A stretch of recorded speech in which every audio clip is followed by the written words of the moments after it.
This episode is sponsored in part by PTZ Optics. Why hire a camera operator when the control is in your hands? Visit ptzoptics.com for more information. And by NewTek, makers of the TriCaster TC1. Stun your viewers, not your accountant. Visit newtek.com for more information. Hey guys, welcome to another Thursday night, another edition of Creators Corner. I appreciate everybody coming out here. I've been getting such great feedback on these shows and how you guys like to hear about your favorite creator and even some new creators that maybe you didn't know of. It's always great to meet with everybody. But as you can see, I have another good friend of mine, Elliott. You guys know him as NEO NESS in the chat room and on YouTube. This guy's got an interesting story because he's new to the YouTube scene within the last year. So we're going to kind of dive into this. Elliott, welcome to the show, man. Thanks. Appreciate you having me. Well, I'm glad you were able to jump on here and talk with us tonight. I have that right? It's been a little over a year, right, that you've been hardcore into YouTube. I don't want to say on YouTube. Maybe I should re-say that. Not on YouTube, but like hardcore as a content creator, right? Yeah, I hit my 1 year anniversary the end of January. So yeah, it's pretty fresh. It was as meant as a hobby. Yeah, well, I think that's how we all started it, as just a hobby, and I do want to apologize to everybody. If the video quality coming into our guest is a little off, it's not him. I promise you. We had some storms that came through yesterday. The wind was about 44 miles per hour, and then I was telling Elliot in the pre-show. I said we went from 61 or 63 at the airport to snow on the ground today at 23 degrees, and then tomorrow it shoots back to almost 60. So I think they're doing something with the internet. I had Elliot backstage, and I was telling him, I was like, hey, we're going to try to reset some things and try to figure some things out, but just bear with us. You'll hear them. That's the main thing, right? For sure.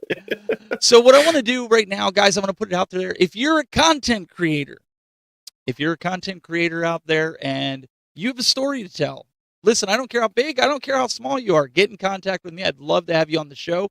I know I've gotten a lot of suggestions from people. I am literally booked until April. I've got content creators I got to get back with and schedule them because it's a great problem. I am not complaining. But I wanted to get some of my close friends on first to hear your stories, because we do a podcast every Friday night. Yep. Just about. We do. When except when Steve slacks, then we don't do it. He's in the chat room. I better be careful. What I say. Yep, there he is.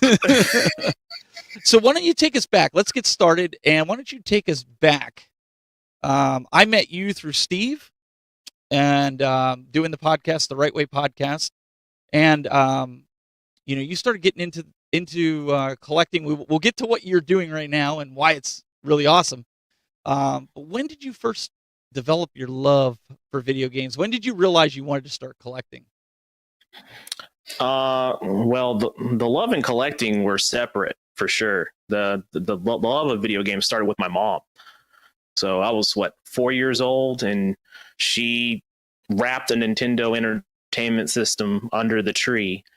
And originally, what it was she was buying that for her, which I didn't know until later years. So I opened it up. I'm like, oh my God, a Nintendo. She's, oh, you bought this for me? I'm like, well, not exactly, but we can play it together. And then that's where it all spiraled down to. So the video game passion has been with me since a young child, and it's sprawled off into my parenthood now with my child. She plays video games all the time too, so it's just been an ongoing thing. It's been pretty good. But the collecting piece, that's been over the last 3 or 4 years that really took off for me. Pretty sure, yeah, it's been a really good journey, really awesome journey. Blessed to be able to collect all the games that I wasn't able to collect as a young adult, and then now a little bit older now and able to afford some games that I've always wanted. Now I have them. I'm still collecting those that I don't have.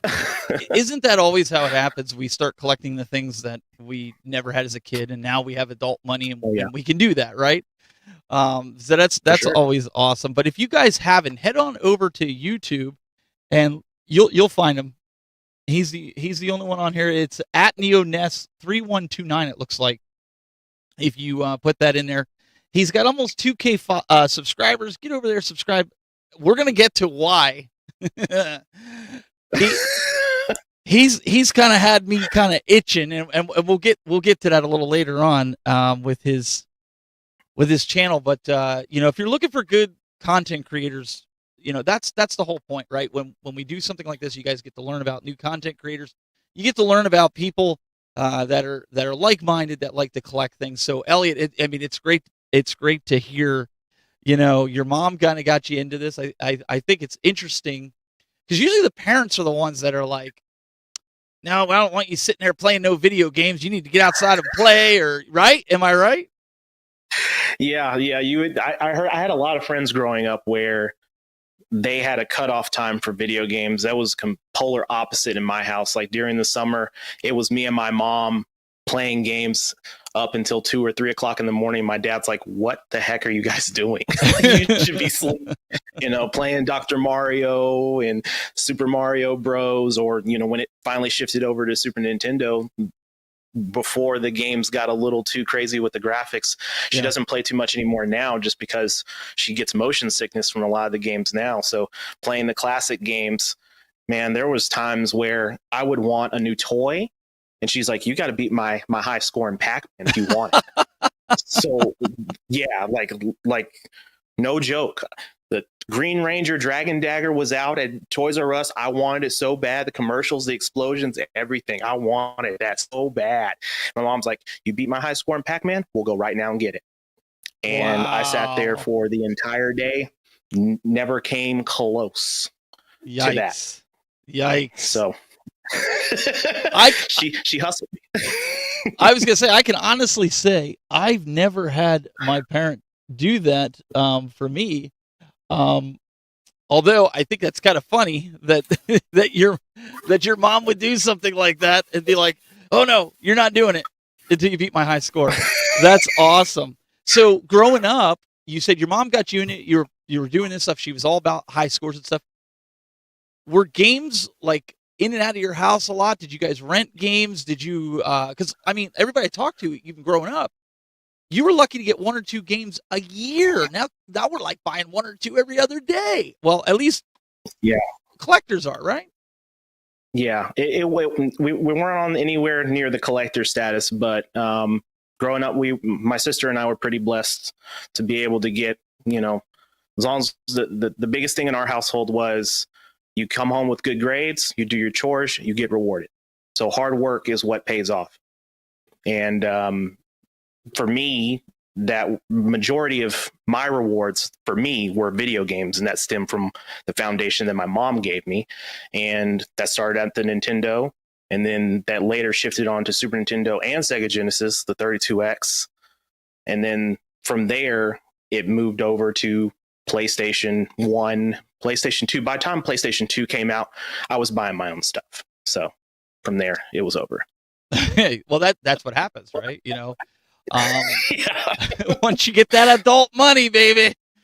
And we're going to get to this because a lot of guys, you're probably wondering, you're probably sitting there and you're going, why is his shelf empty in the back, but he's only got a few games on it? We're going to get to that a little bit later on. Well, you guys, he hasn't just, I promise you, if you're just tuning in, he hasn't just started collecting. There's a story behind that. There is a story behind that. So growing up, we talk with different, we've talked with different creators that have come on here about different systems that have really been popular. I guess when they were a kid, we talked about everybody either had Nintendo, regular 8-bit Nintendo, or they had a Sega Master or Genesis. Was that the case for you as well growing up? Did your friends, you were either in Nintendo camp or you were at Sega camp, or was pretty much everybody having Nintendo? For me, it was kind of a mix. It just depended on which friend group I was hanging out with. It was either, by the time we were kind of going to each other's houses, riding the bikes up the road and all that kind of stuff, someone had a Nintendo, or someone had a Super Nintendo, or someone had both a Nintendo and a Sega Genesis. But a lot of times it was more, we played Super Nintendo a lot of the times as when we were really young. And then around the middle school time frame, it was middle school time frame, it was PlayStation 1. A lot of PlayStation 1 by then. So growing up, I mean, you were kind of there at the beginning. The first console for you, I'm understanding, was probably around the Super Nintendo era. Is that like when you, or did you actually have Nintendo? Oh, you did have Nintendo. Yeah. Okay. Did any of your friends? The NES did. Go ahead. Oh yeah, I was gonna say the NES was it. So that was my starting console. Now I did have older cousins that had the Atari, but I just couldn't get with it. I couldn't get with the Atari. To this day, I have a special place in my heart for the Atari because it was the first game system my dad brought out when we were kids next to the Intellivision. I have it in a box. It's complete in box in the other room, but I would never, ever hook it back up and put my kids through that kind of torture. That's just something you just don't do. What about like TurboGrafx or anything like that? Atari Lynx? Did any of your friends have those? Because the consensus seems to be that I don't know. I thought it was just me, but they didn't seem very popular growing up, and the prices reflected it, right? Oh yeah, yeah. Like growing up, I mean, it was for my friends that were able, or they were capable of having a Super Nintendo or Sega Genesis. That was it. And then when we're reading, you know, Game Pro magazines and all the gaming magazines that were out back in the day. Of course, we'd flip pages all the way to the back and we see TurboGrafx. NEO Geo was always the big one for me, but none of my friends had that. Like all of our parents, including my parents, were like, no way, we're not paying that. You crazy. That's a car payment. It's a car payment for a video game. Are you crazy? No. Well, and that's the thing. Like I think I was talking to, maybe it was Brandy when I had her on, where it was either you had a Game Boy, or if you were lucky, you had a Sega Game Gear. Now, my parents, they kind of scrapped and they got us a Game Gear because this is their logic. Even though Nintendo was the most popular, right? Their logic was, why would you want a black and yellow or black and white screen when you could have a color screen? And at the same price at the time, right? It was this, they didn't get the whole Mario, and is that kind of similar to you? I mean, did you have that as well? My younger cousin had a Game Boy, and I thought it was pretty cool that you have this handheld device that you can play your games on. But I just never really got into the handhelds. But I did have a Game Gear. I only had like a handful of games. I never really populated a lot of the games on that particular handheld console. But the game I played the most was Surf Ninjas. Yes. I loved that movie back in the 90s. I mean, that was my game. It's a great game. So that stayed in my Game Gear. Yeah, that's a great game. I was like that too. We had a handful of stuff. So that's really cool. What about your friends? I mean, because obviously if you had a Game Gear, like growing up, the object was to, borrow your friend's game. You would let them borrow one that you beat just so you could get another game to play, right? Yeah, that didn't really happen until the later years. My earlier years, from I'd probably say 7 to 11 years old, that didn't really happen. We moved around a lot. So my dad was in television. So, his job took him from state to state, every couple of years. So for me, my way of building new friendships was through video games. Humor and video games. That was it. So, I break the ice and someone's talking about a game over here, during lunchtime. And, I just happen to chime in. I'm like, hey, have you gotten to this level? They're like, oh, you play that? You have one? I'm like, yeah. That was generally my icebreaker. Every time I went to a new school, it was video games. And I just have a tight, knit group of individuals that I'd hang out with, at school, or if we had sleepovers, that was going to happen. It was all through video games. But for the Game Gear, not so much. Didn't have anybody to share with. Super Nintendo, every so often, if somebody, share a cartridge at school and mom's calling the other mom and making sure like, hey, he's bringing this game. They need to have this back and blah, blah, blah. So they all communicated that to make sure, because my mom's playing those games too. She's like, I want my game back. Yeah. Retro Rob says they had the Game Gear in the Surf Ninjas movie as well. Yeah, they did. I remember that. Man, taking me back. I need to find that movie on DVD. This is something that I think I just been watching the chat room over the last couple of weeks of doing the show, and I hope you all are getting the same feelings that Elliott and some of the others are getting. Like he just said, it's taking him back. What it's also doing is reminding you that this is all supposed to be fun. This is supposed to be something that we all enjoy, that we can talk to one another and, reminisce about the cool times that we had in video games. And this is why we collect, right? You get a big smile on your face when you started talking about Pac-Man and you started talking about the Game Gear and what it did. That's why people ask, right? Why do you collect this stuff? That's why, right? That's the reason. Yeah, it brings back. I have so many memories. I have over a handful of memories per console that I had growing up with friends, family. for Sega Genesis, for instance, when I beat Streets of Rage with my older cousin, they came down for the summer for like a couple of days, and him and I stayed up on a Saturday night and beat it. And that was actually one of the first Sega Genesis games that I beat on the console was Streets of Rage, and that was on the 6-pack cartridge. If you remember that in Sega Genesis, we played through that entire library, but we beat Streets of Rage first out of that one, so that was pretty fun. It's interesting that Streets of Rage even holds up to today, right? People are still raving about it. So growing up, you had the Game Gear. Mm-hmm. Did you ever want a Game Boy? No, I guess it's because I had family that had one, so it whenever I would go over their house, you know, I get to play it. So I'm like, it's not something that I have to have. There was only like a handful of like certain consoles or handhelds that I really wanted. Like by the time Game Boy Advance came out, that was one that I had to have because there were certain games on there that I wanted and I wanted to play. But going back, Game Gear, I was fine with it. And then Game Boy, not so much. Steve's calling you out here. He's like, beat, pause. Oh gosh, this guy. Itself, sir. He's like, pause. You beat it? That's what he said. He's like, you beat it?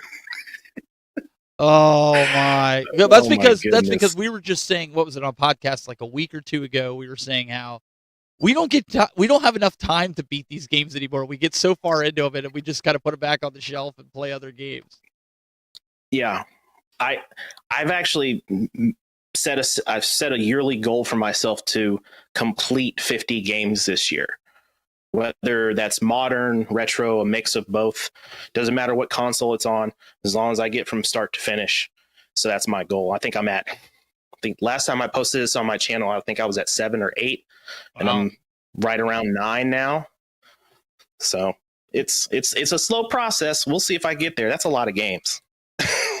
Yeah, so it's not like when we were growing up, like you had all this time in the world to play these games. You come home from school, you play it till bed. You know, you go to school the next day, you talk to your friends because you probably got stuck somewhere, and they helped you through it. Man. You come home and you play it. You know, that kind of. Steve does get it. Steve's trucking on here. I'm reading the distraction in the chat room here. All right, so we've established that, you know, we had a lot of time. You were getting the Game Gear. You weren't interested in the Game Boy growing up. Now today, are you collecting any of the handhelds that you once coveted? You had the Game Gear. Do you still have it from when you were a kid? Are you still collecting? Oh no, that's the unfortunate thing with my first Super Nintendo, my Sega Genesis, my Game Gear, all of that got stolen, actually. So, yeah, it was when we were moving, like when we were younger, so we had moved from Little Rock to New Orleans, but in that process, my parents wanted to put some stuff in storage at my mom's my grandmother's house. She lives in Oklahoma, so it would just be safer there. You know, we go back plenty of times. And my grandmother had sold her house in her small town and had moved to, you know, bigger city area. But she still had the house. It was paid off, all that stuff. But it was just there. You know, she had stuff still there and she wasn't there, but someone had broke into the storage portion that she had in the backyard and took all my stuff. Ugh. So and mind you, there was a lot of games. I had for a kid having roughly 30 plus Super Nintendo games. That's a lot. That's a lot of games to lose. Man, that's crazy. So, and I couldn't get those back. I didn't have those. Even through high school, I just, it is what it is. You can't get those back. And it's not like the days of you can scroll through Facebook Marketplace and see who's selling games that, or may have, little markings that, oh, that's mine. I know who stole it. I can go and call the police. Don't have that. So it just took one L. So all my Game Gear, Super Nintendo, Sega Genesis, all that stuff was gone. And then it's it. So that's kind of where some of that for my collecting purposes comes back. I'm like, I miss those games because I miss the memories that I had with those. All positive feelings that I have when I play these games. So that's why I've jumped into the world of collecting games, and that's actually spawned into some insane collecting for consoles I didn't think I'd ever get. Well, and it's one thing that if you would have sold it growing up, right? If you would have sold your console, like a lot of us did, I did when I went to college. Yep. I needed money for books, so I sold my game consoles Yep. on pennies on the dollar, like most people, right? Yep. But you didn't even have that option. It was taken from you. Now going with that, were you able to, now that you're an adult, recoup all those games that you once lost? Or are you still, because they're rare or they were too expensive, have you not got them? I think I'm still missing a small handful. Like, I mean, in that mix, I had some NES stuff too. So there was a couple NES games, which I think a majority of the NES games now I have. Super Nintendo, I'm probably missing 4 or 5. And then Sega Genesis, I found everything on Sega Genesis except for 32X games that I have. I haven't started collecting any 32X stuff, but it'd probably be like 2 games on 32X. So I just don't see the value in me going out and getting the module for it and then start collecting that, just because I only had 2 games growing up, and those were the only 2 that I played and the only 2 I wanted to play. So I'm like, it's all good. And if it's not that nostalgic of a console for you, like, I could understand that. So going to now, you're an adult, you're collecting these. You said you like to pass this on to your kids. Have your kids embraced the retro era, or have they just been kind of like, yeah, Dad, it's cool and all, and they'll play it kind of casually with you to appease you, but they really could care less? Number 2. My daughter, she's big on 3 or 4 games, so she's heavy on Roblox, Fortnite, of course, Genshin Impact, and then Minecraft. And then occasionally she'll jump in and play a different game here or there. Now, she does like playing Destiny, just because she grew up, outside of Halo. Halo and Destiny are the 2 games that she saw me play the most growing up for her. And Halo just has that kind of special, every time she hears the theme, she's like, oh, I know Dad's playing Halo. Let me go in here and watch him real quick, because I'd be in the middle of a match changing diapers in between matches. It'd be like a pit crew scene over here. I'm like, all right, we're done. We're back at it. Let's go. Let's go. Fire team's back in the game. So for her, she just says, hey, Dad, this is all cool stuff. I don't know if I want this stuff. So if she doesn't, fine, but she knows that it's hers first. She gets first priority if she wants to keep all of it. Listen, it's no joke. I'm going to pull this up here. What Elliott's talking about, this is what we go through as dads who game. This is me, and this is how you game when you have a newborn. Yep. If you're not doing this, if this is not how you're gaming, you're doing something wrong. Okay? You got to get them involved, and that's the best way. That's it. That's it, right? You don't just stop gaming, you just don't stop taking care of your child. You got to put the 2 together, right? That's what you're saying you were doing. Oh, yeah. Like back when she was a newborn, I was still working nights. I was still working overnights as an overnight manager when I get home, those 3 or 4 days that I'd have off, I was just on nighttime mode. So I was just up. So when she'd wake up, I'm like, let's go. Come on. We'll be in here together. I'd be in the rocking chair, rocking her, playing Halo. I'd still have 4 or 5 friends online. Yep. We're all playing. We'd hop in and just play. And then I'm like, hey, I need a break. Let me change a diaper real quick. Let me feed her. Or I'd feed her while I'm still playing. Yep. And we still win. I got really good at that. So she's always been bred for video games. She's always seen that. So, for new parents out there or gamers who are up and coming parents or looking to become parents, don't think that you have to give up your hobby because you have these kids coming in. Like, you can make it work. You really can. There should be no reason why you give up things that you love. Like, you have another thing that you can build a foundation with your child with. And when they get of age to where they're, capable and coherent to play the games with you, that's a real great bonding experience. I mean, that's what happened with me and my mom. That was a great bonding experience for us. So I'm just trying to pass that along, generation to generation. I would hope that, for, whenever my daughter is old, out of the house, long time, she's finally married, all that, and she may decide to bring me home, a couple of grandkids. I'd hope I'm still around and kicking enough to say, hey, grandpa can still whoop you up in these games. Let's go. Right. That's right. At least that's the plan.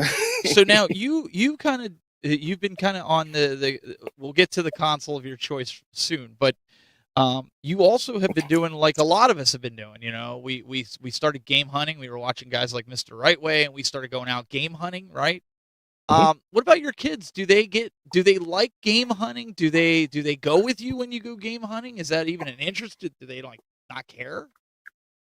She'd rather stay home. Okay. That's she fair. would completely rather. I'm like, hey, I'm going out, I'm looking for games. She's like, no, that doesn't interest me. Wow. Like, a couple of times my sister and my mom have come with me just to see what I do. And like, hey, this is what they found it really interesting, me going out, and they see how quickly I can move from location to location because I know exactly what I'm looking for. Yeah. I know how to scan for, from a couple of paces away before I even walk up to the shelf to know, okay, we have games here. Yeah. Okay, I see one. Okay, let's do some due diligence and dig through here to see if we can find any gems. And then I'm like, okay, we're done. 5 minutes out and we're gone to the next one. Like, wow.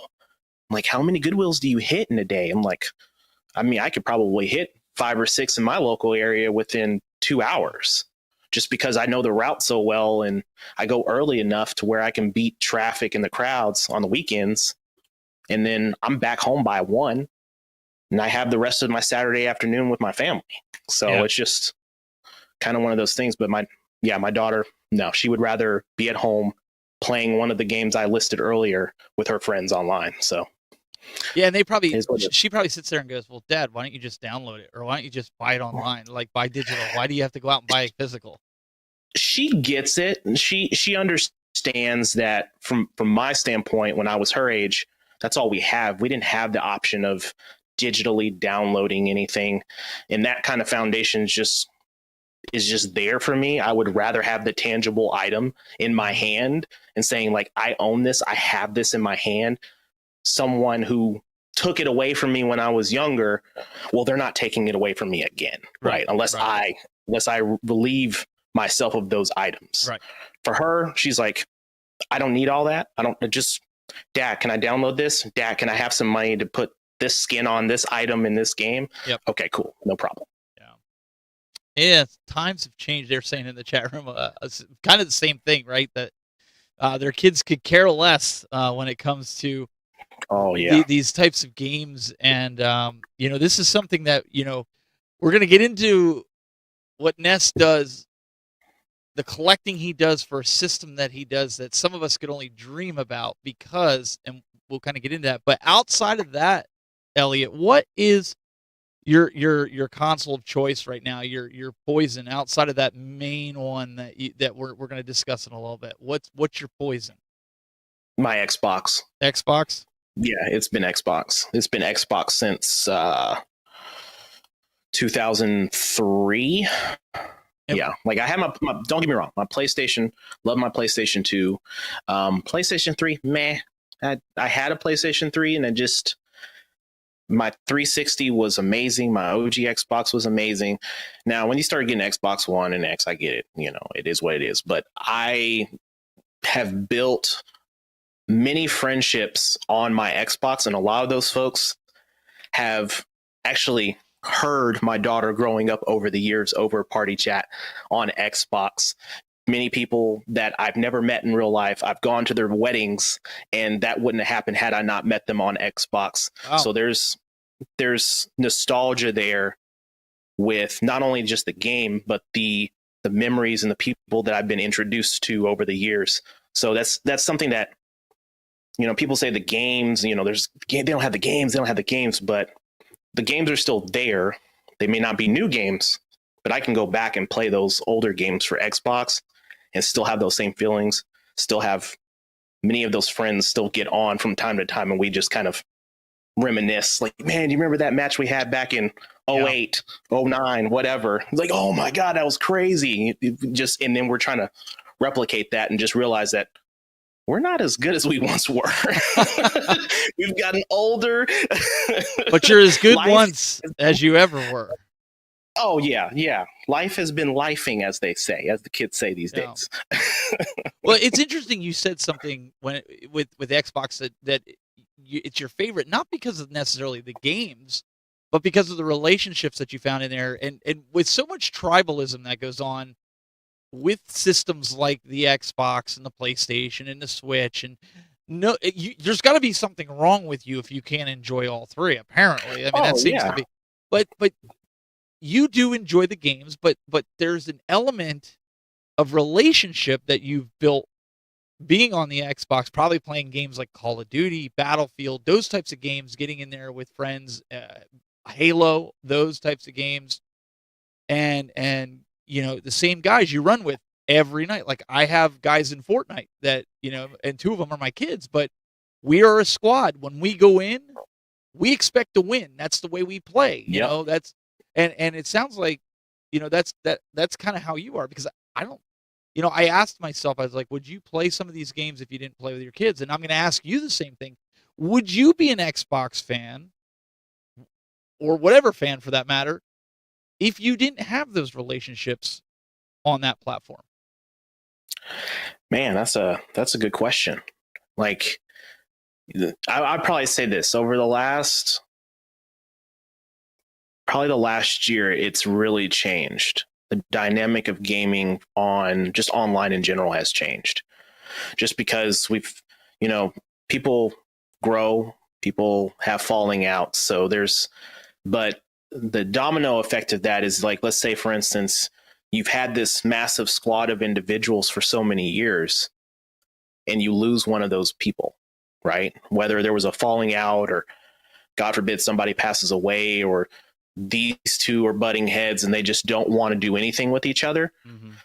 That really causes a rift in, let me put it this way. You don't realize how hard it is to get people together, because all the memories that were built on the foundation of that core group of individuals. And it's like you're missing a piece of yourself when that person's gone. That's kind of where I'm at right now with my gaming with my crew. Now, we still talk, we still got party chats and all that, but we've had falling outs with certain folks. Some folks have said, hey, I'm done gaming. I'm too old for that, is what they say. Or I've got a family, I don't have time for that. I've got work, I've got all this. Cool. Other folks could have just been a situation of years of talking trash like we do on games, but someone takes it personal one day. Yeah. Right? You just caught that person on the wrong day. And unfortunately, as adults, we have things that happen outside of the gaming stuff. Yeah. We have work, we have family, we have relationships, we have kids, we have all this stuff. And unfortunately, there can be times where, that just kind of puts a wrench in the entire gear. Not to get all, super. Oh, no. That's something like we have this group chat that we have in text messaging, with me, Elliott, and Mr. Rightway Steve, and a few others. And I said the other day, Elliott, remember I was in there because me and Steve always go back and forth, and I'm like, if somebody were to read this chat, they would think Steve and I are mortal enemies and we hate each other. You know what? I still, even reading some of the stuff that y'all say to each other now, I'm like, dang, that was a little low blow right there. But you two you guys have that relationship. It's a relationship. Like, don't talk to me like that. Just keep it regular with me. We have that respect. We have that respect for each other, but in the same respect, I don't hold anything he says as like he's being mean, and I have the utmost respect. And same with you guys. Like that's part of all this, right? Like if you go to that place where you're getting hurt, it's probably best that you do walk away before you ruin the relationship. So I think where you're at with that, I think it's a smart place to be, because you can't control the way people are thinking. No, you really can't. It's you can't read minds, and at the end of the day, the mutual thing that brought you together in the first place was video games. Yeah. Yep. So it just you found someone who plays good or plays as good as you, and you're winning. You want to continue that streak, right? The friendship piece, the relationship piece comes after that.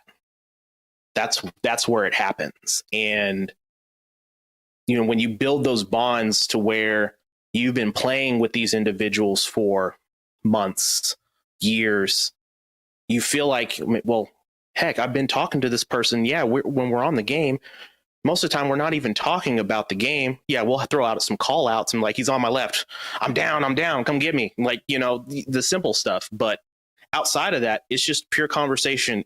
I've had my best laughs in my life on the game with my friends playing.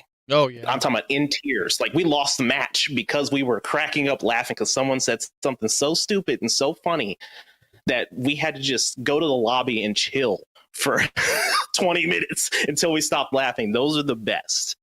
Well, I'm going to ask you along with that, because we have people, I mean, as content creators now, we meet these people online like yourself and Steve and other people. And you've been hanging out with Steve in person. You've done some game hunting. You've done some other types of things. People don't understand. It's so surreal. It's like you pick up right where you left off online. There's no weird feeling. At least for me, there wasn't. You just kind of pick up and you're like, hey, give each other a hug, and then you're back to the same way you talk and act online. Am I right? I mean, that's kind of how it is. Yeah, it's like, if we're talking about Steve, like, I actually my first time meeting him was at a video game store. So I hadn't even started a YouTube channel yet. I had only really just done an Instagram. I was just doing Instagram pictures and stuff like that, game pickups, etc. And is that before or after he was honing in on your stores? Was that before or after? That was before. But hey. Sorry, I had to slip that one in there. Got him, coach. No,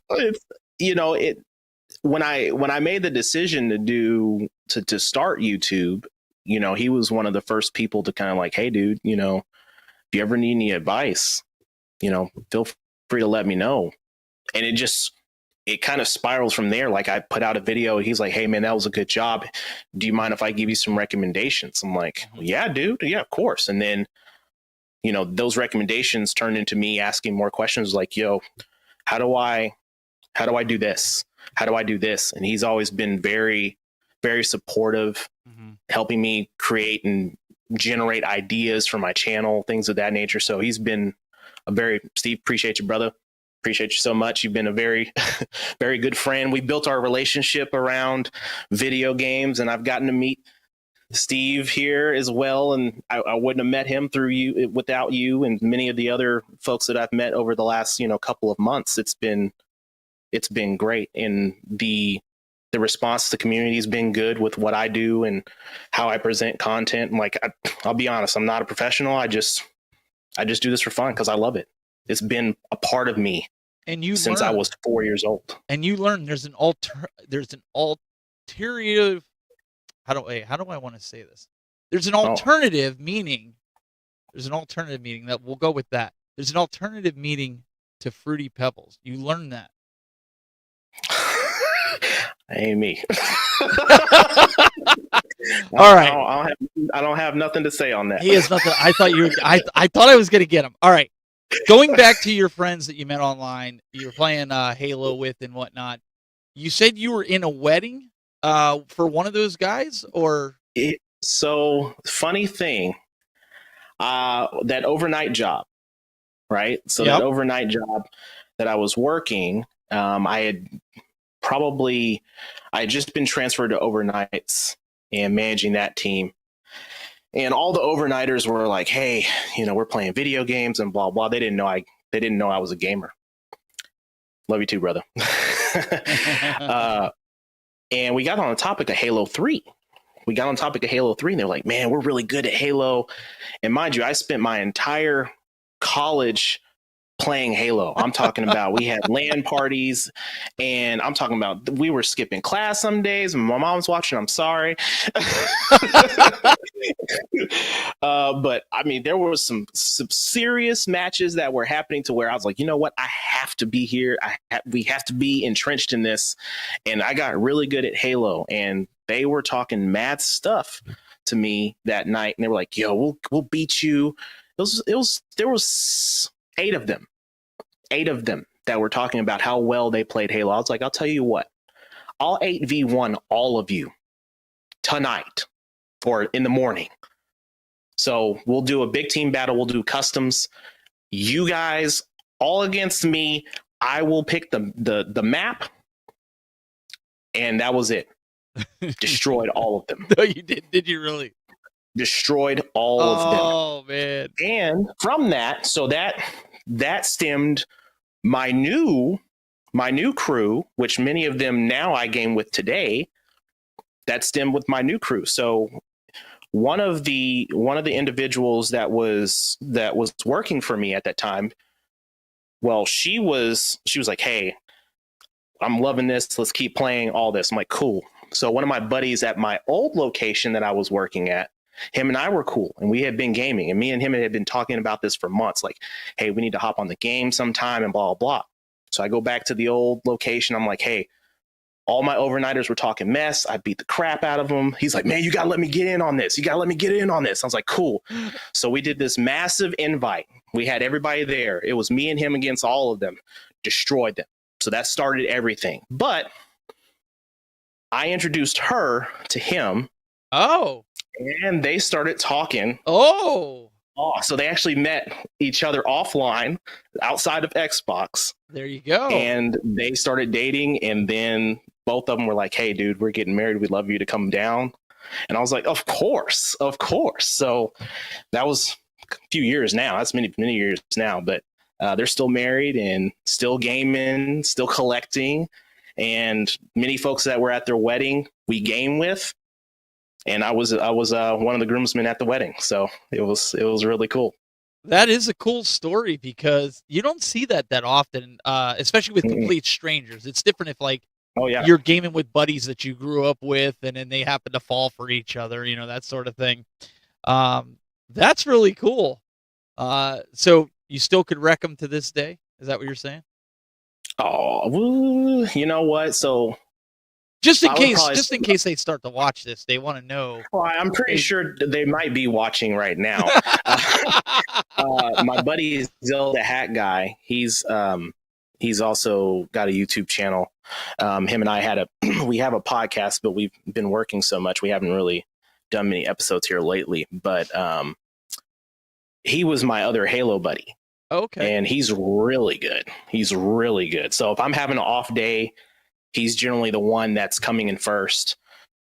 And then it's just me and him were pretty much pound for pound in the game. And in Destiny is pretty much the same. If we were playing Crucible, me and him were either first or second majority of the time. Didn't matter what match, who we were playing against. He's a pretty good. He's really good at first person shooters. Really good. That's awesome. You guys need to stream some of that. I would actually sit and watch. I love, there's this old guy, and I'm sorry, I shouldn't say it like that, but he's got to be creeping up on 80. You know who I'm talking about, right? The guy on TikTok that will destroy anybody. Yes, he will destroy anybody in COD. I've watched him shoot, snipe, and I almost wonder if he was a sniper in the military, though. In all honesty, that guy will sit back 1,000 meters, not even think about it, and take a guy out, headshot. He does say that. I know he's a vet. I know that. I remember watching one clip where he talks about leading the shot when he's sniping, and he kind of just shows the viewer hey, you want to lead out here, and he shoots, and it just boom connects. I was like, oh my god, this dude's insane. This dude is great. He does not miss. He did like No, he insane. doesn't. He's really good. It. I would love to be that good at that age. I sit there with my blue light glasses because it starts to, mess with your eyes after a while. Oh yeah. Oh yeah. All right. So fast forward now. We're adult money. You're married. You have a kid. You have your own collection now. You start. Not only are you collecting for Xbox and some of these other NES and Super NES and all this other stuff, but you decided to go big. And when I mean you went big, you went Neo Geo big. Oh shoot. Yeah. I was bored during the pandemic, and video games kept me busy, outside of work, of course, because there was still work. And my buddy Zelda Hat Guy was trying to complete his license NES set. He was really close. He was probably at that time he was probably, I don't know, 100 carts away from completing it. And how many carts are there in total for those of us that don't have the Neo Geo? What, for NES? No. Oh, you're talking NES. Okay, I thought you meant Neo Geo. Yeah. Okay. Yeah. Okay. Yeah. So for he was going after an NES set, and I call him one day. I was like, "Bro, I want to start collecting." He's like, "Oh man, you're finally gonna get into it." I was like, "Yeah." He's like, "What are you gonna do? You gonna do PlayStation? You gonna do Nintendo?" I was like, "Nope, I'm gonna do Neo Geo." He's like, "What?" He's like, and he calls his wife in there. He's like, Elliott said he's going to collect Neo Geo. This man just straight said, you know what? If I'm going to have a cliff to dive off of, I'm going to dive off the deepest and heaviest and tallest cliff known to man. So I was like, oh, he's like, are you sure about this? I was like, yeah, man, I'm going to go for a US Neo Geo AES set and a Japanese AES set. I had no idea what I was talking about. None at all. I just said, this is what I want to do. I always wanted one growing up. Couldn't afford it. Mom and dad weren't going to buy it. Couldn't afford it when I was growing up. Now I'm in a place in my life to where I can, so I'm going to go and get it. So sure enough, I go online, go on eBay, buy a Neo Geo AES in the box, and picked up 2 games. I picked up Art of Fighting 2 Japanese, and then I picked up, I think, Fatal Fury. And from there, it just spiraled out of control. Like, I couldn't believe how quickly I was compiling all these games. But I'll tell you this, had it not been for Neo Geo, though, I would not have as many games in my collection on the other consoles if it wasn't for Neo Geo.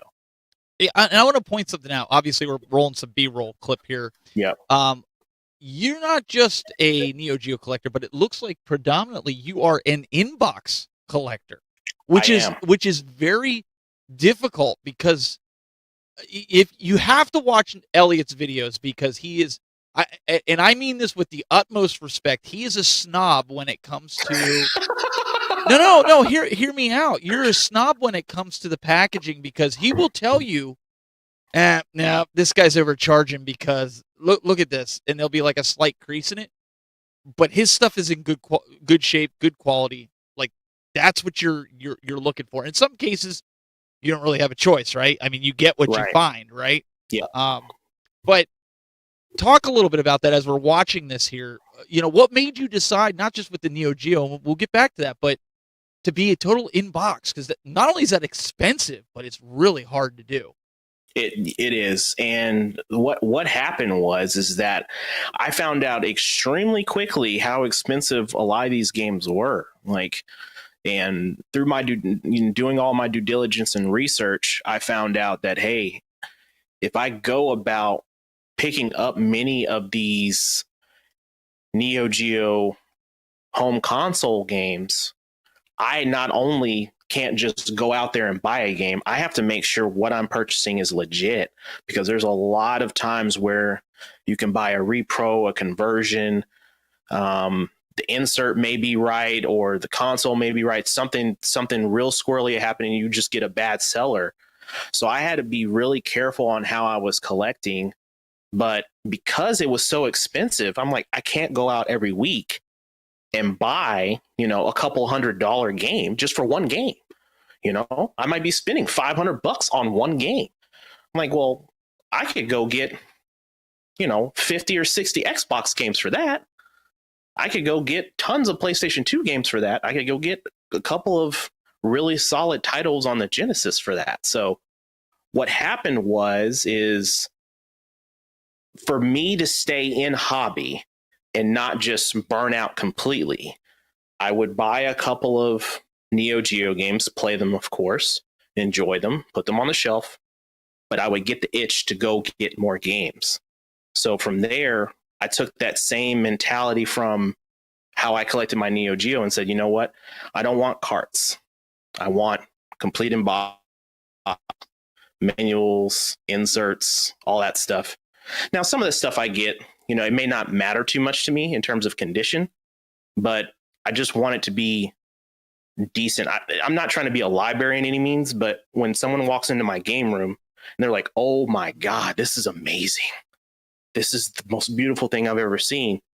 And I have to, it brings joy to me to see so many sparkling eyes as soon as they walk in. Because I have to remember the people that come over sometimes, they're not gamers, but they can admire and enjoy the fact that they look across the shelf and they see a game that they grew up playing. And then that sparks a conversation where we're up here talking for 20 minutes, like, man, I remember playing Madden 94. I remember playing NBA Jam. I remember that. I remember playing Street Fighter 2 when we were kids. So it sparks this great conversation, and Neo Geo kind of really helped me with that. Now, don't get me wrong. It's a straight up history lesson for everyone that walks through my door and sees the shelf with the Neo Geo games. They're like, what is that? I've never heard of that. Yeah, because I don't know what that is. most people have never seen or heard of them. And if you did hear of them, you knew they were expensive and out of the reach of you as a kid growing up in the 90s, late 80s, early 90s. Yeah. In my only experience with anything Neo Geo related were the ports, and a majority of those were fighting games. I mean, Fatal Fury, that was my first time getting my chance to play a Fatal Fury game was on Super Nintendo.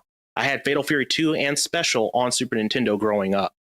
And those were one of the two games that got stolen. I had Samurai Showdown on Genesis. That got stolen. I remember renting Art of Fighting from Blockbuster. That those were my Friday nights. If, mom and dad said, you're not getting a game, but we'll take you to Blockbuster. You can go find something to play. Those are the memories that I have. And Neo Geo, yes, it is a very expensive and difficult console to collect for, but is a very enjoyable library of games to play. I've got a little bit over 85 Neo Geo home console games. And how many are in the total collection? So the total collection that I'm going for, I'm not going for a Japanese set. I'm going for an English set, and the English set has 94 games. Wow. And right now, after this weekend, I will need 19. Wow. So I'm picking up 2 more this weekend from Mr. Rightway. But even in this video, you guys, I've been cutting back and forth to this, and you guys can see Elliott is very meticulous as he goes through it. He'll show you. I mean, the manuals that you're getting are crispy, and like you're showing there.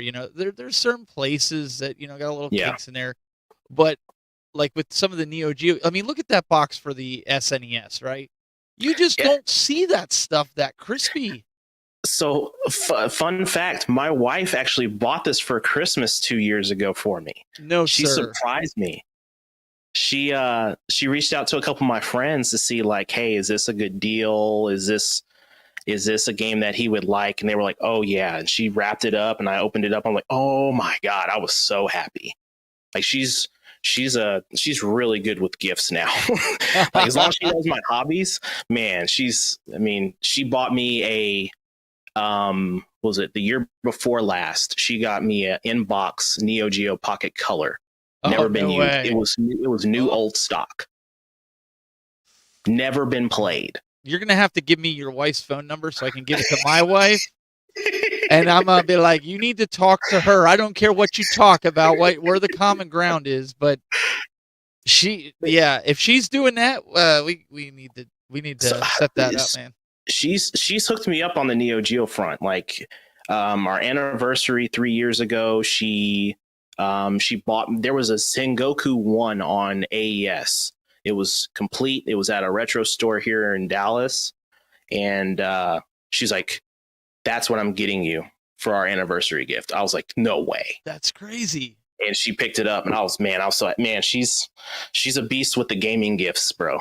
She's a beast. So there's a little lesson for you guys out there in video game world here that's watching this podcast tonight.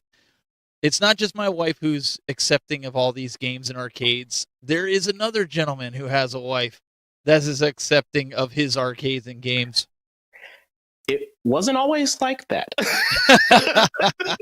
It's a growing thing, you know, as newlyweds, and you know, she had hobbies that she liked to do and go out with the girlfriends and have fun, and you know, majority of the time that was all girls' nights out and all that, and I'm at the house. So for me, it's games. But you know, back then, I had no problem being on the game for 8 hours on a Saturday. You know, 8 hours straight on the game. I don't need to go out. I'll be here on the game 8 hours. Yep. But you know, sometimes sacrifices have to be made in terms of like what's the real priority in your relationship. So we've gotten to a point now to where, you know, we're about to be 10 years married. About to be 10 years married, and now I could be on the game, she'll be sitting right next to me with her iPad or laptop or whatever, and she's got AirPods in, she's watching her shows perfectly content, just because we've gotten to that stage in our lives to where it's, you know, we don't argue about too much of anything these days. There's nothing wrong with that. Yeah, there's nothing wrong with that. So, you know, just, we still have our movie nights and, you know, binge watch a couple of shows and all that stuff. And, you know, I'm like, hey, babe, I got a new game. It's about to go down. Give me about a week to get through this, and then we'll be back to binge watching a new show. But I mean, it's true when you say that, because there's so many other places you could be spending money elsewhere.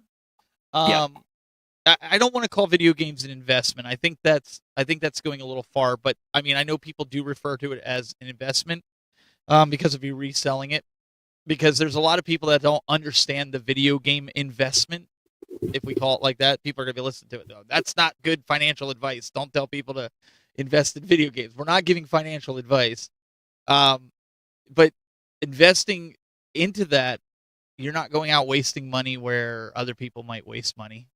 So I had a conversation with a friend of mine earlier today. He's a day trader. And, you know, he talks about stocks and options and all this stuff.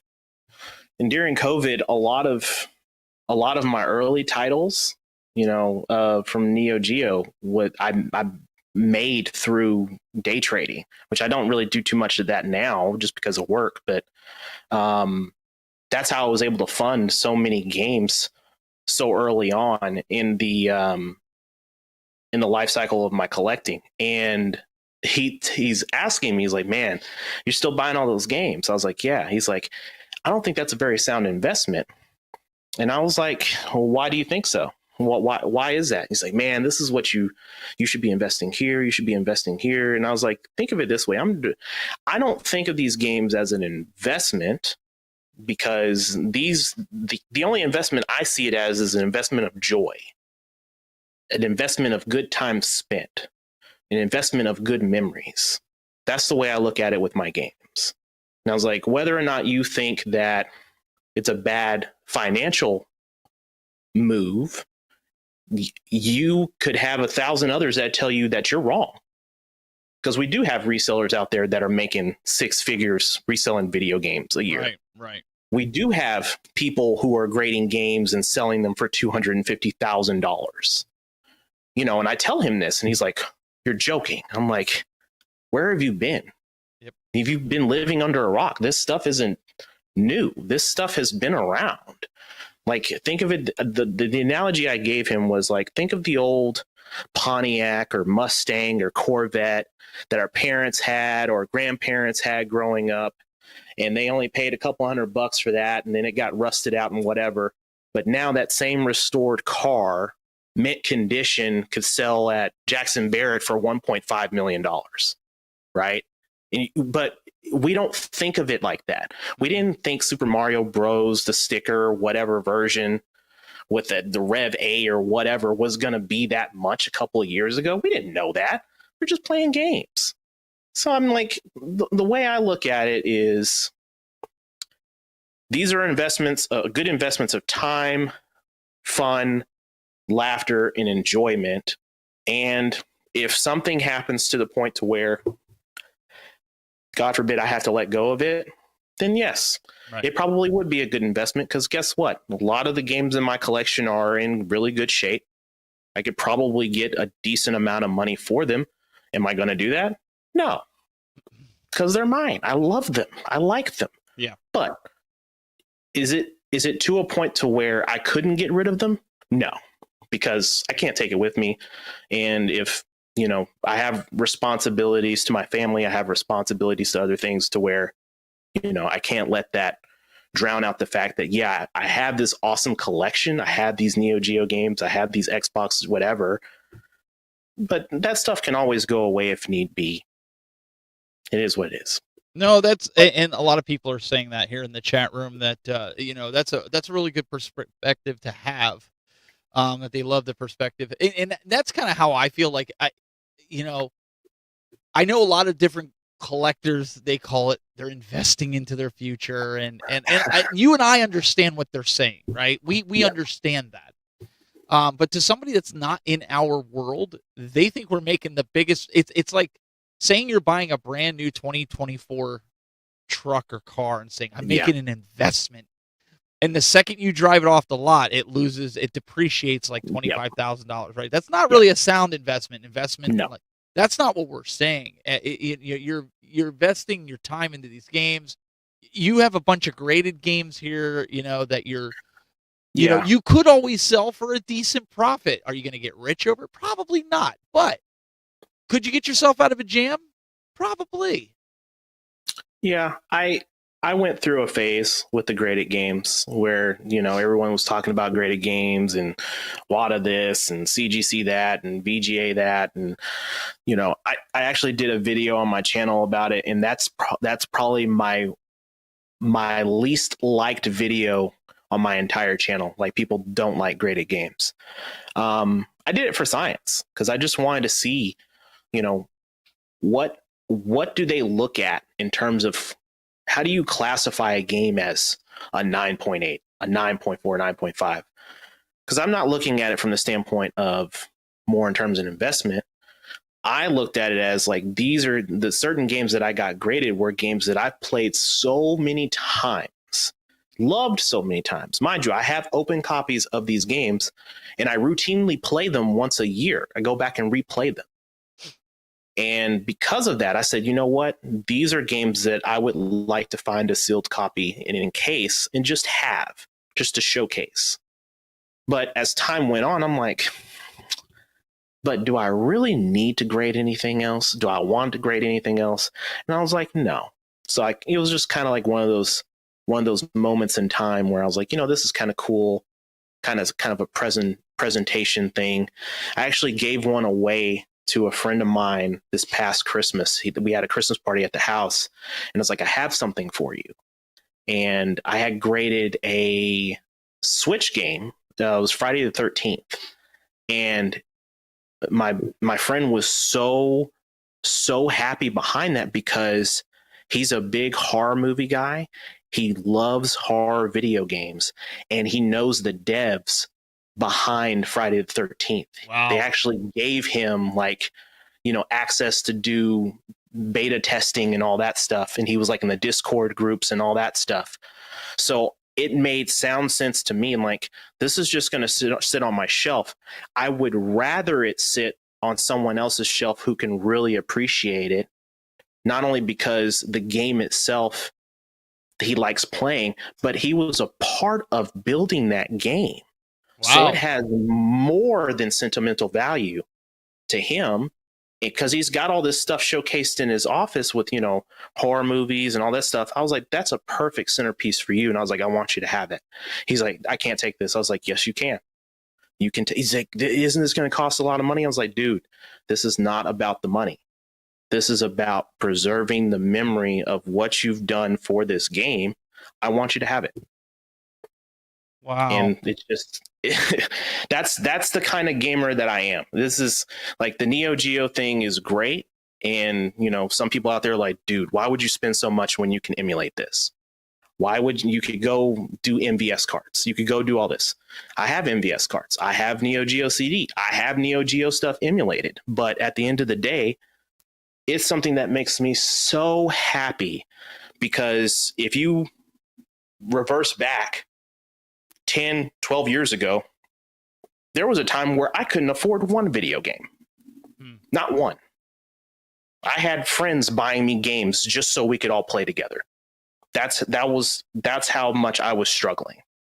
And it took me so many years to get to a point in my life to where I had to hustle and grind and get to a point to where I could build a career to actually make a decent amount of money to be able to say, hey, you know what, I can afford this, take care of the bills, take care of the family, and still have something left over in savings to provide for my child later on down the road.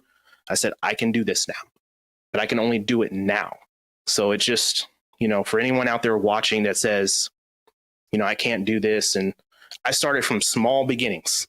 I had 15, 20 games, very, very similar to this right here. That's what my shelf looked like at the beginning of the pandemic. That's all the games, what it looked like. And then it's spun from that to the entire game room and then some, which currently now is sitting in storage because I'm in the process of moving. Wait, we'll get to that. We'll get to that a little bit. Or you're getting a little ahead of yourself there.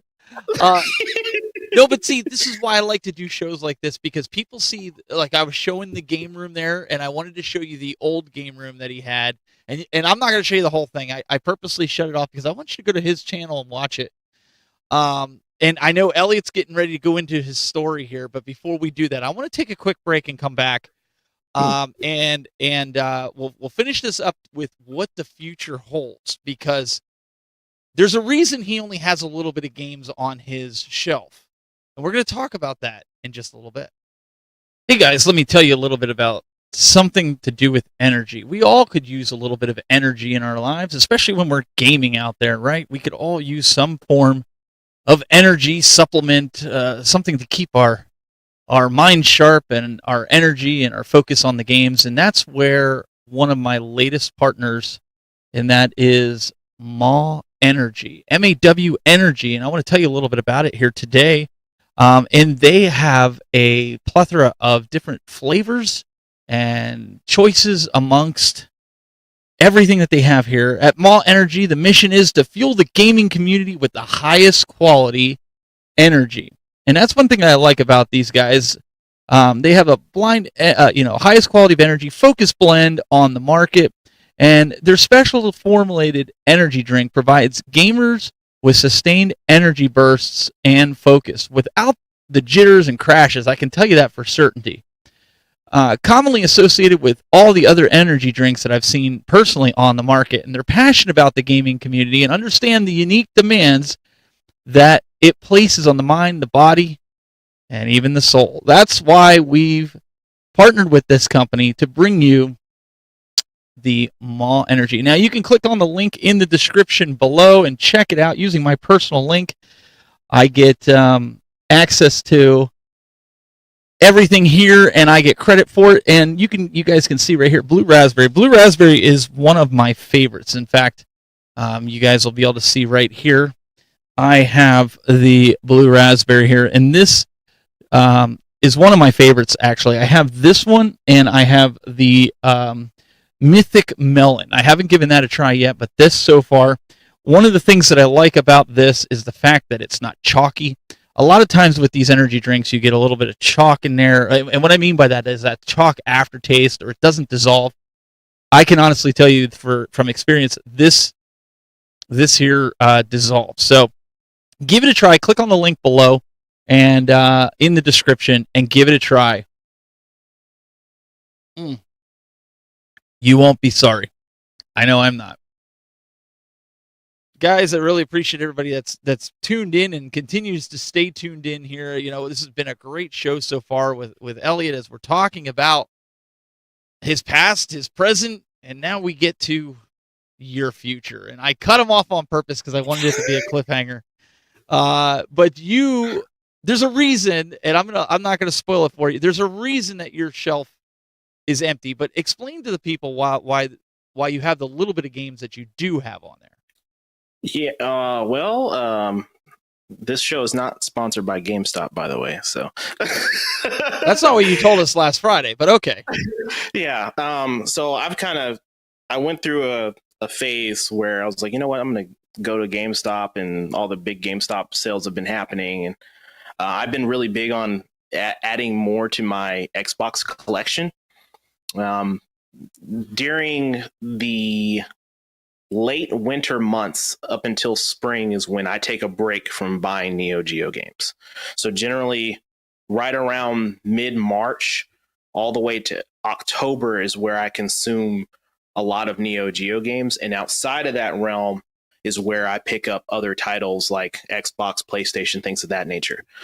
Just so happened GameStop just happened to have those, and that's what I have here. But that's there is another reason as to why I only have just this small portion of games versus what you've seen in the videos that you were showcasing earlier.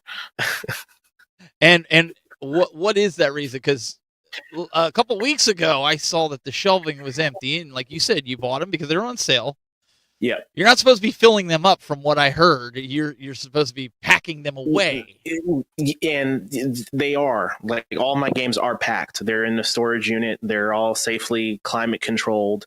Actually, the NEO GEO games are still with me. I'm not putting those anywhere but next to me, so those are going nowhere. But I am in the process of moving, and when my realtor came in, they looked at the house and like, oh, this is great. And when he walked upstairs into the game room, he's like, oh my goodness, it's an arcade in here. I was like, yeah, this is what I do. He's like, look, I love this. This is amazing. This is great. But to the buyer, they want to see their house, not yours. And I was like, understandable. So I need to take all this stuff down. He's like, all of this has to come down. Oh man. So I was like, oh my God. Because of course we're still living in the house. The new house isn't ready to go, and it won't be until July. So I've got a few months to go before it's ready to go. And foundation's done. They've got framing started on the house. So that's good.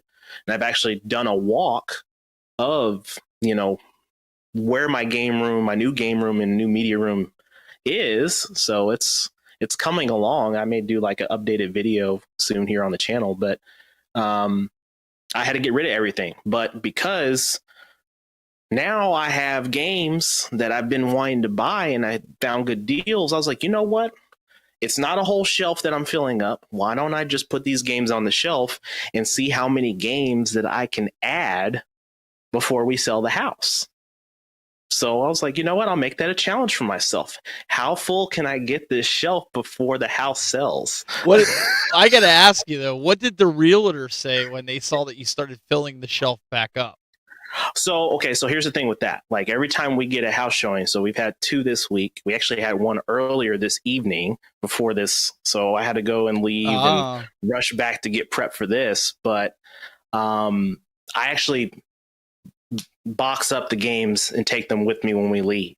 That's a good point from Game Closet.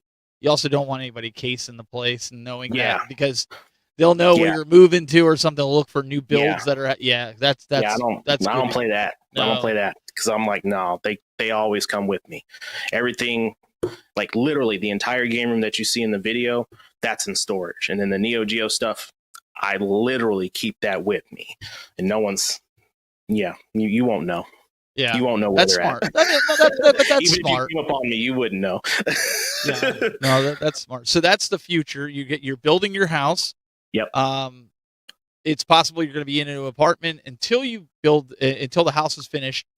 And this is where I was telling Elliott, I'm like, we're going to have him on for a part 2 when he gets his new house and gets the new game room, because you run into a whole new mess of challenges that come up, because what you have down on paper, then you figure out that you can put other stuff in there, right? You could add, like, next he'll be telling me he wants to buy real arcades to put in there. I mean, you're going to have, the sky's the limit, right? I do have a candy cap coming. Oh, see, there it is. Yeah. It's over. Yeah, I have the Unico candy cap coming. So where I'm going to put that, I have no idea.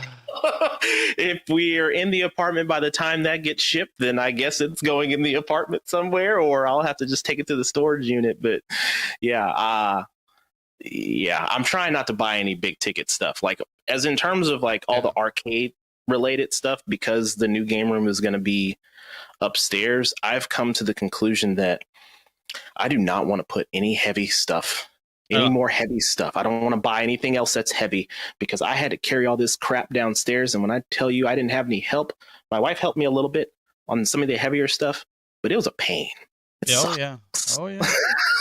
So your new game room, is that going to be in the basement? I mean, obviously a finished basement, but I don't know. Is that something that, or are you going to do it up on the upper floor again? It'll be on the upper floor. So, like in Texas, we don't really do basements. So even with all the tornadoes, you don't do basements?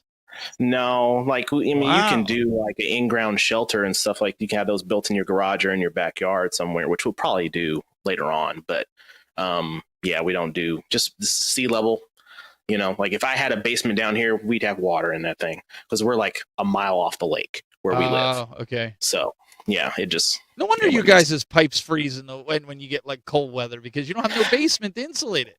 Yeah, like the newer homes do, but like if you're talking about, 20 or 25 years back, 30 years back, yeah, a lot of those don't have insulation. So like that winter freeze, the really bad one we had a couple years ago, yeah, people's pipes were bursting. That was insane. I couldn't even game. I was so upset. I was depressed. I couldn't even play video games because we had rolling blackouts every 30 minutes. I was I couldn't do anything but eat and drink alcohol. Yeah. So the new game room that you're getting, is it bigger than the one you have now, or you got to kind of, okay, that's good. Yeah, that was a must when we were looking at homes. So my wife and I, we didn't move for us. We moved for a better school system for our daughter. So we wanted her to be in a really good school and set her up for high school really good. So when we moved into this house, it was our first home, which was good. Great house. We loved it. The pandemic really showed us where we shouldn't have, been cheap in certain areas. Like, we should have added this bedroom. We should have did this. We should have did that. We weren't really thinking about it because we were working in an office, and then now we both work from home. So it's just, life has changed. And because of that, now we need more room in certain areas of the house. So that's what we said. I'm like, you know what? This video game hobby has really exploded. And now that it's gotten to that point, I'm like, I need more space. That doesn't necessarily mean I plan on buying more. I do plan on buying a couple of more shelves. I need 2 more shelves, because with the 2 games that I'm getting from Steve for the NEO GEO, I will have completely filled up one of these Billy bookcases of NEO GEO AES games, which is insane. And my Xbox collection, I have already filled up one whole Billy bookcase of those. So I need another shelf for Xbox as well. So it's getting pretty serious. Ladies and gentlemen, we're at the point in the show where this is where we reach out to you and we ask you, don't feel bad for us. Now's the time to call. The intervention is near. Yes, we do have a problem. I do. I have a problem. So now that you're doing this, you built it. Before we get to the question and answers, the questions from the chat room, and guys, get your questions ready. We're going to ask some questions here in just a few minutes of Elliott. If you've been dying to know, or just some of the things you've heard on this show tonight, that maybe we didn't go deep enough, or maybe you just wanted clarity on some things, feel free to ask it. Post them in the chat room, and we'll post them there. But the future of the channel, like you said, you got into this as a hobby. What are your goals with the channel? Inquiring minds want to know: is it the hope that you turn into some big internet superstar when it comes to video games, or you're just like, you know what, man, I'm just in it like the rest of you guys, just have some fun and see, share my journey with people on YouTube, which is kind of what most of us are doing right now. Yeah, to be honest, like I thought I was just going to put out a couple of videos and pick up videos like, oh, here's what I got. Here's what I got. And then I kind of figured it out a little about mid portion of last year that like talking about what I'm picking up is great. Everybody else is doing that. And I wanted to take a different approach. And it was more in terms of how I've educated myself and done the due diligence for me to learn about a particular console. So originally that said, I'm going to do a NEO GEO channel, which hence why the name NEO NESS. And originally it was Retro NEO NESS. But then I was like, why do I need to segregate what I collect and what I play? Because I play a lot of modern games too. So I recently dropped the retro and just kept it to NEO NESS. Like both of these names, the NEO and the NES, have significance. They're not just some random name that I picked. The NEO, of course, being part of NEO GEO, and my love for that console, and the NES being my mom named me after Elliott Ness. So Ness is actually my nickname amongst some of my friends. They call me Ness. Nice. So that's why I have that name. Never really said that online or anything like that. So this is the first, this is the first avenue that I've actually said that. But yeah, my mom named me after Elliott Ness, and I was like, you know what, NEO Ness sounds cool. I like that, and that was the name I chose. In terms of the channel itself, that name, I said NEO GEO is still the foundation of the channel because that's how I started in this whole world of collecting, right? But I have a love for video games as a whole, which is why I've branched off into some more modern stuff too on the channel as of late. So Xbox being outside of the NEO GEO, my most, the heaviest portion of my library outside of that is Xbox, which is why I've done more Xbox videos that pertain to, some SNK and NEO GEO games. But here in the future, I would like to become a channel that discusses everything video games, right? I would love to educate people who probably don't know about certain games out there, some games that have been missed, because there's tons of games that I've missed out on. And through, this year of me playing through these games, that is what I want to accomplish, to be able to say, hey, stop into my channel, take a look at this game. You may have played it, you may have not. You may have loved it, you may have hated it. But hey, we're in this together. I want you to share, your views on the game. What did you like? What did you dislike? And then that generally spawns questions within the comments with people like, you know what, I'm going to try this out. I haven't played it, but I've seen it. So that's, if I get those comments, I know I'm doing something right. It sparks enough interest in people to say, I want to play this game. Yeah. Right. And that brings more validity to it. No, that's really awesome. I think it's again, this stuff just fascinates me when I get different creators on here. Just as simple as that, like where your name come from, because I think a lot of people just think of these names, up in their sleep or something. They just kind of slap some things together, throw some pots and pans down the stairs, and whatever sound they make, that's what they name their channel. I mean, that's I think that's what people think sometimes, and in reality is it's not. It's well thought out. That's the best thing I could say, for you. I see some questions are coming in. I mean, I'm gonna kind of throw these up here. First one out of the gate for you, Elliott. Bill wants to know. He says, what? He goes, what is your favorite NEO GEO game? All time. That's hard. It's very hard. If I had to do it, I would say Neo Turf Masters, a golf game. That is my favorite, and my very, very close favorite to that is Garo Mark of the Wolves. which Okay. is basically the last installment of Fatal Fury, which is my all-time favorite fighting game on the Neo Geo. So Scott from Game Closet, who was also, we're going to have him in the hot seat in one of the upcoming weeks here. He says, of course he's being funny, but he is being serious. He says, here's the question you've expected. There's a fire at Brandy Amer's house. Gamer Amer, for those that don't know who she is. What game stuff do you save? See? A curveball he threw. What? I don't even know how to go about compiling thoughts for that question. And then Steve comes rolling in. That's a hard pause. If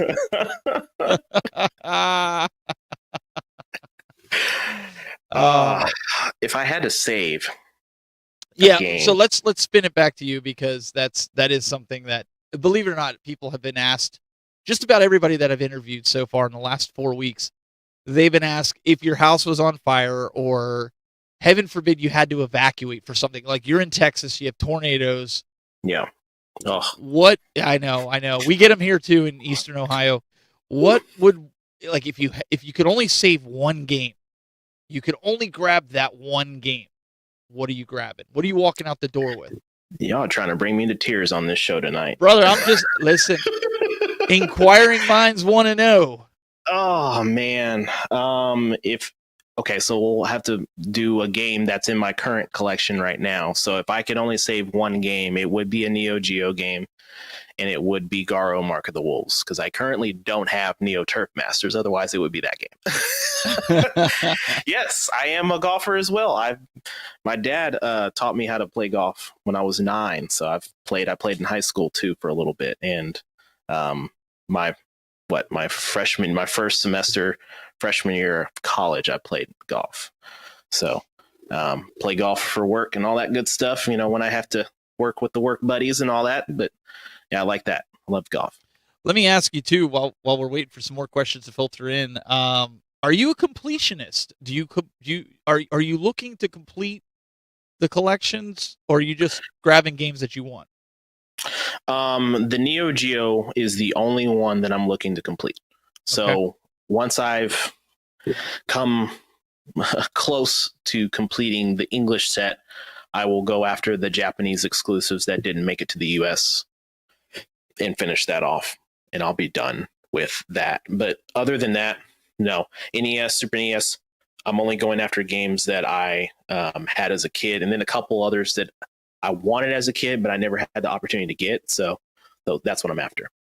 Yeah, I think that's smart. I'm kind of getting to the point where I'm in that same phase where I just want to collect for certain things. But like you are with Neo Geo, I'm kind of like that with NES. So I want to kind of I want to do that. It's a challenge for me to try to do a complete. It's just interesting to hear that. That's it. It's I have some, some encouragement and some, some great folks that my buddy Zelda Hat Guy. He completed his set outside of stadium events, but he recently picked up the PAL version of stadium events. He's like, you know what, that's good enough. Yeah. What's this? Ness, you could trade your whole collection for endless wealth, but could never buy a game again. Would you do it? That's tough. Endless wealth. Maybe Rob forgot. Retro Rob forgot. You do realize he's collecting for the Neo Geo. He does have endless wealth on that shelf. No, I do not. No. In those games. I will say this.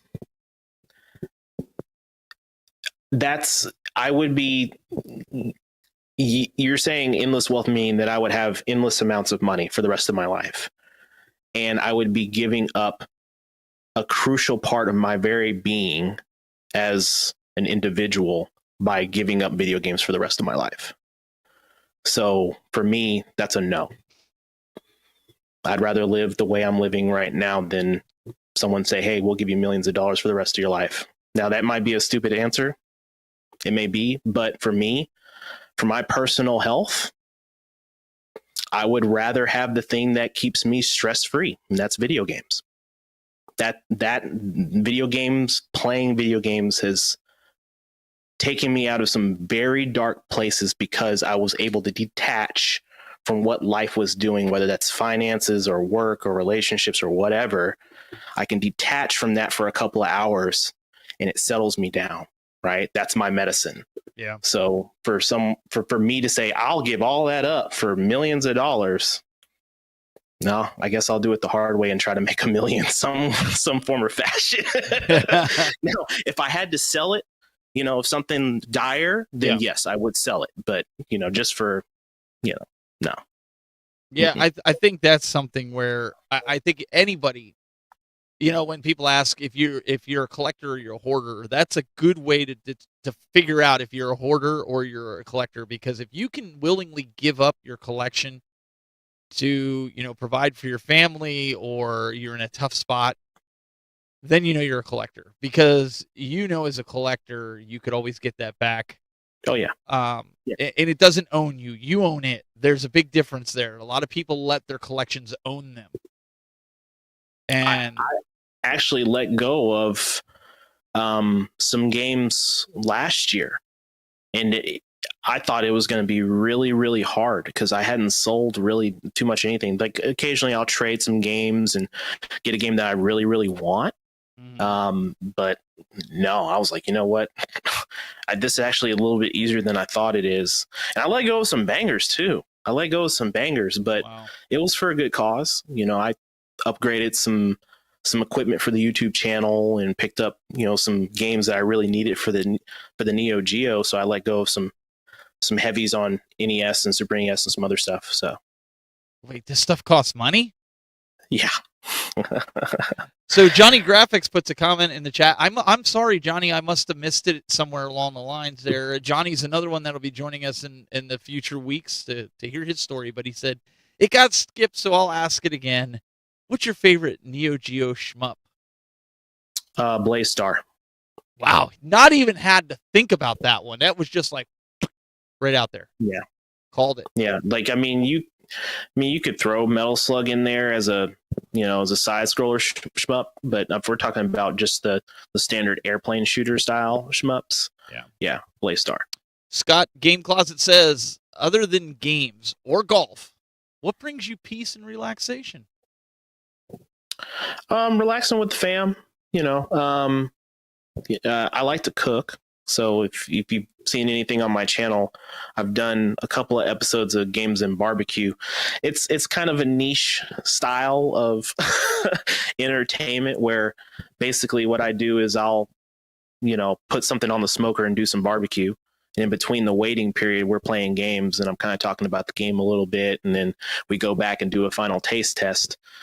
So I'm very proficient in Texas style briskets, St. Louis ribs, smoked fried chicken, pork shoulders. I've done seared reverse steaks, crab boils. So I like to cook. So summertime is generally the best time at my house. I like to cook. And then for my birthday, last, I don't know, 5 or 6 years, every birthday, I'm the one cooking for everyone that comes to the party. Hey, it's a gift and a curse, right? Yeah. Game Closet's having a little bit of fun here with you. And he says, Jenga for the Wii and Atari Pac-Man aren't bangers, Ness. I didn't say they were. Richadello says, I'm coming over, Elliott. And at Game Closet's like, oh, barbecue. Yeah, I mean, there's a lot of stuff on your channel. Like you had me hungry the one day I was watching. Dude, I was sitting there going, man, if he wasn't in Texas, I'd be like, Elliott, I'm coming over. Like, you don't even have to invite me. I'm in my car right now. I'm coming over. It's kind of funny too, because it's not like I don't do it for the views. I mean, of course, everyone that's on YouTube and they get to a certain point, they want to get views. They want people to watch their content. But, I kind of said, maybe I'm doing it the wrong way. The way I'm presenting the video is wrong. So I took a break from doing the episodes, even though I've had people directly DM me on Instagram saying, "Bro, when's the next Games and Right. Barbecue video? I need another one." I'm like, "What? Like, it. really? Like, Yep. dude, I love those videos, man." I'm like, "Okay, well." So I'll probably, when it starts warming up a little bit more, which probably be a couple of weeks here. Sounds like it'll be a couple of weeks here too. Yeah, I may dabble and do something different, maybe just like a full course meal, like video and us doing another game. Because originally the Games and Barbecue was me doing NEO GEO games, right? Playing those, but now I've started the new series with Mission NEO GEO, which I do those generally every Friday, and I go over one individual NEO GEO game in my collection that I have, and I discuss the history on it, the gameplay, the pricing structure in the market, conditions, and then overall I grade it. And then I have an alter ego named Tiberius, who's a nutcase, that I also act out as. So that's pretty cool. Rob, you in Texas too? All right, man. We need to link up. Yeah, he's Retro Rob, good guy. I think that's how it should be. You should be in it. Like, I know it's hard, like you said, you get wrapped around the views, but even this, the Creators Corner, this is a passion project. This is something that, because I do what I do for a living, this keeps my chops going. It keeps me, tight with interviewing and production and switching and doing things like that. But it's something like I've always wanted to do, and do a podcast about it, to learn about creators and other friends that are creators about this space. And, obviously I want people to watch it, but I also want you guys that are being interviewed to have something that you're proud of and something you can look back to and say, you know what, that's my story. That's my how I got to here, right? Like, this is, you're proud of your journey. Like, I mean, if you're not proud of your journey, then why are you even doing it? Exactly. It's kind of cool too, because my family's been one of my biggest supporters with this. Like, my uncle, he watches every single episode of my channel. Like, he's like the first person that will message me like, "Dude, I loved your episode. It was great. It was funny. It was all this, And then my sister, she's my nephew, he's 1 year old, but she has him watching YouTube, which is generally Miss Rachel. So for those of you that have small children that want them to learn and all that stuff, Miss Rachel's always on. Yep. But outside of Miss Rachel, it's me. So she'll send me a picture of him. He's sitting there playing with a toy, or he's standing over his crib and he's watching me on YouTube. And I'm like, oh my gosh. So when he sees me walk into the room, he's walking directly to me. He's like, "Oh, it's Uncle Tiberius." I'm like, "Wait, what?" Like, what is this? Like, what do you call it? Don't call me Tiberius in front of this boy. No, Uncle L. That's awesome. We got, we'll throw this last question up there to you. It is from Johnny Graphics. He said, who would win in a fist fight between the Neo Geo and the Sega Saturn? Don't let your bias blind you. Well, funny thing is, I had a Sega Saturn, and I couldn't afford two expensive consoles. Tell me about it. So I got rid of the Sega Saturn. So if we're talking about a fist fight in terms of library of games, I would probably say Saturn has the win. If we're talking about overall nostalgia and just powerhouse of technology based on the time, I would say Neo Geo has the win. Because you have a console that was made in 1990, and yet they had games still being produced on that console, even though it was well past the time they were producing any more consoles, until like 2003. And a lot of those games were getting ported to PlayStation 1, and hell, some of them probably getting ported over to everything else too. So it's just, I don't have a biased answer for that. I would say it just depends on the scenario. You could go a couple of rounds and probably go back and forth depending on what you're looking at. Awesome. If you guys haven't done so already, go check out and subscribe to NEO NESS. If you guys are going to go check him out, NEO NESS 3129 on YouTube. You guys can check all his videos out that he has listed here. He's got a bunch of them, and he's even got that Mr. Right Way guy on there with some of these videos. I need to change that thumbnail, dude. Look at this. Look at this. Look at this fruit. You guys wonder why I call this guy a fruity pebble. Look at him. Look at this. Look at this. Look at him dancing like a little fruity pebble. Look at that. Come on now. You all, man. Oh my goodness. That was a good time though. Steve came to the house and that was a good time. That was when he first started getting back into the AES. Oh yeah. And it's only going to keep pushing you even more, you know? Because in about 6 or 8 months, when he comes back from Japan and he finds all these other Neo Geo games, he's going to start his collection back up again. You know that, right? Oh no, he's going to grab when he goes to Japan. He's bringing those back for me. I've already got my list compiled. I'm ready to go. Yeah, no, I hear that. Well, listen, Elliott, I really appreciate you coming on here. And guys, if you haven't, seriously, go give this guy a follow on all. You're NEO NESS pretty much on all the. I mean, I'm following you, but I don't look at the user handle half the time. Yeah, so NEO NESS on YouTube and then _NEO_NESS on Instagram. Give this guy a follow and also, you can hear all the shenanigans Friday nights with Steve Wright as he's on there, as well as myself, and we have a lot of fun. But Elliott, thank you so much for taking the time to come on here. We appreciate you having me. We have a lot of good guests so far. Like, I haven't had one person that I was sitting there going, oh, why did I bring them on, or what? Like no, seriously, like like all the stories that I've been hearing have been fascinating. And just, it's so interesting to hear how somebody gets started in this space. Like, everybody just thinks that you're just somebody living in your mom's basement and who's afraid to grow up and get out there in the real world and be a productive member of society.